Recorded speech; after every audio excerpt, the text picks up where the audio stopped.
안녕하십니까. 공병호TV의 공병호입니다. 배째라 이거지.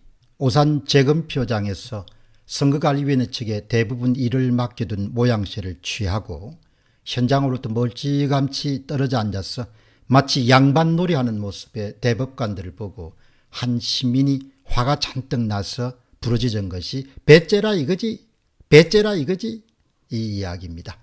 박주현 변호사는 재검표 현장에서 보낸 메시지를 통해 가지고 붙어있는 투표지가 20조 이상 발견됐습니다. 그런 낭보를 전합니다. 그만큼 투표지가 붙어있는 그런 경우가 많았다는 이야기입니다. 대부분 관계자가 아니라 선거관리위원회 측 직원이 투표 분리기를 운영했음에도 불구하고 상당히 많은 사전투표지가 인쇄되었다는 사실이 밝혀진 겁니다. 단 한 장이 발견되더라도 선거 무효 사유에 해당하는 증거입니다. 여러분이 익히 아시다시피 사전투표지는 절대로 인쇄되어서는 안 됩니다. 앱손 프린터로 출력돼야 되는 겁니다. 그런데 그것이 아주 많이 등장했다는 것입니다. 오랜만에 현승삼 변호사가 우리들의 기억을 상기하는 글을 올렸습니다. 대한민국에서는 선거의 4대 원칙 가운데 하나인 비밀선거가 이미 존재하지 않는다는 그런 우리가 잘 알고 있는 내용을 한 번 더 상기시키기 위한 그런 글입니다. 현승삼 변호사의 주장입니다. 다들 알고 계신 내용이었지만 기억을 상기하고 아직 모르는 분들에게도 정보 공유 차원에서 4.15 부정선거의 비밀원칙 위반에 관한 글을 올려봅니다. 4.15 부정선거와 관련해서는 수많은 부정선거 증거가 있지만 특히 4.15 선거에서 사전투표는 비밀투표 원칙을 정면으로 위반하는 불법선거였습니다. 다시 한 번 더 강조하겠습니다. 특히 4.15 선거에서 사전투표는 비밀투표 원칙을 정면으로 위반하는 불법선거였습니다. 다시 말하면 사전투표지에 사용되는 QR코드는 통합선거인 명부, 투표지 이미지 파일과 결합하여 비밀선거 원칙이라는 중요한 선거 원칙을 정면으로 위반하고 있습니다. 통합선거인 명부는 투표지 발급 시간을 100초분의 1 단위까지 기록하고 있는데 그것을 엑셀로 정리해서 발급 시간 순서대로 일렬 번호를 부여하게 되면 QR코드의 일렬 번호와 동일한 일렬 번호를 획득할 수가 있습니다. 중앙선거관리위원회는 투표지 이미지 파일을 보관하고 있기 때문에 투표지 이미지 파일에 QR코드상 일렬 번호와 기표인의 위치, 통합선거인 명부를 대조해 보면 누가 누구에게 투표했는지를 정확히 파악할 수 있는 것입니다. 실제로 2020년도 7월 무렵에 공주시 부여군 청량군 선거구의 정규 사전투표용지가 중앙선거관리위원회 폐기물에서 나와서 경기도 시흥의 한 고물상에서 발견된 사건이 있었습니다.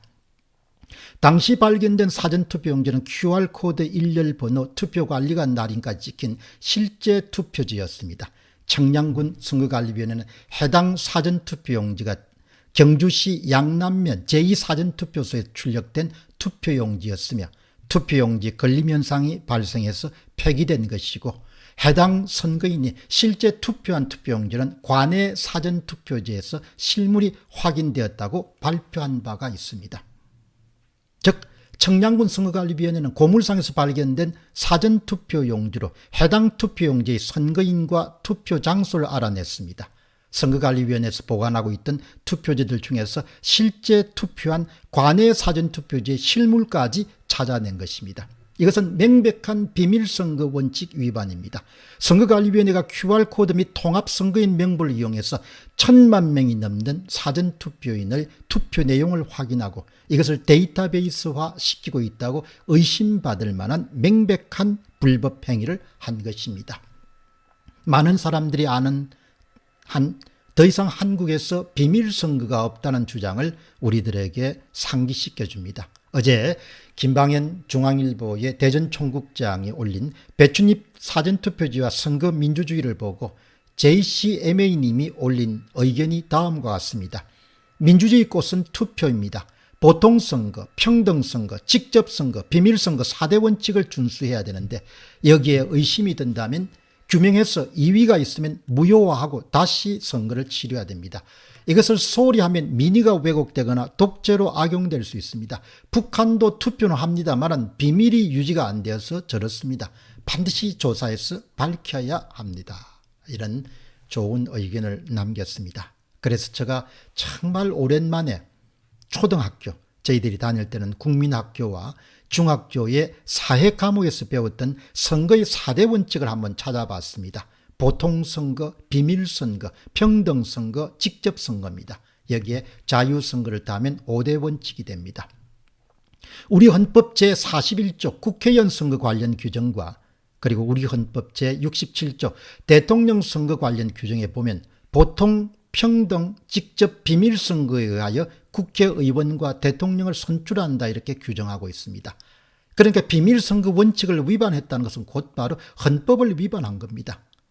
보통선거 뭡니까? 다시 한번 찾아봤습니다. 일정한 연령 이상의 선거권자에게 원칙적으로 선거권을 부여하는 선거제도입니다. 둘째, 평등선거가 뭡니까? 선거인의 투표 가치를 동등하게 부여하는 인격 평등 원칙에 의해서 1인 1표제를 도입하는 겁니다. 그러면 한번 보시죠. 분명히 4.15 총선은 1인 1표제가 아니었습니다. 외관은 1인 1표제를 포명했지만 어떤 사람은 수백 표, 수천 표, 수만 표를 집어넣을 수 있는 권한을 갖고 있었습니다. 민경욱 의원은 실수로 100장 묶음 3개를 집어넣어서 갑자기 300표가 늘어난 것이 대법원 재검표로 확정됐습니다. 그럼 직접 선거는 뭡니까? 선거권자가 직접 대표를 뽑는 것을 말합니다. 그런데 4.15 총선은 선거권자가 직접 대표를 뽑는 행식은 취했습니다만은 결국 조작에 따라서 누군가가 원하는 사람을 뽑는 식으로 진행됐습니다. 그럼 비밀선거는 뭡니까? 현대 선거제에서 가장 중요한 것으로 누가 누구에게 투표했는지를 알리지 않는 선거제도를 이야기합니다. 사전투표용지의 QR코드로 말미암아서 중앙선거관리위원회는 부인하고 있지만 펄쩍 뛰고 있지만 전문가들은 사전투표에 행한 모든 사람들은 누가 누구에게 투표했는지를 중앙선거관리위원회가 데이터베이스를 갖고 있다고 보고 있습니다. 조금 전에 소개한 바와 같이 JCMA님의 주장은 정말 옳은 주장입니다. 민주주의 꽃은 투표입니다. 보통선거, 평등선거, 직접선거, 비밀선거 4대 원칙을 준수해야 됩니다. 그렇다면 지난 4.15 총선에 북한의 선거와 무슨 차이점이 있습니까? 저는 묻지 않을 수 없습니다. 최소한 보통선거를 제외하고 직접선거, 비밀선거, 평등선거 다 깨졌습니다. 4대 원칙, 선거의 4대 원칙 가운데 평등선거, 직접선거, 비밀선거는 없었습니다. 이렇게 심각한 사태가 발생했음에도 불구하고 집단적으로 사건을 은폐하기 위해서 노력하는 대법관들을 보면 나라가 이미 완전히 기울어졌다는 생각을 하지 않을 수 없는 겁니다. 북한 선거하고 무슨 차이가 납니까? 나는 도대체 무슨 차이가 나는지 알 수가 없습니다. 여러분은 어떤 차이가 나시는데 방송 보시고 의견 남겨주시기 바랍니다. 비밀선거 없었습니다. 직접선거 없었습니다. 평등선거 없었습니다. 무슨 차이가 있습니까? 엄청난 일인 거죠. 그러나 이런 사건이 발생했는데 불구하고 단심제로 운영되는 선거무효소송을 담당하는 대법관들 지금 하는 작태를 보시기 바랍니다. 그게 법관들입니까? 판관들입니까? 재판관들입니까? 심판관들입니까? 사악하다는 단어밖에 떠오르지 않습니다. 악하다는 단어밖에. 공병호 TV의 공병호였습니다. 감사합니다.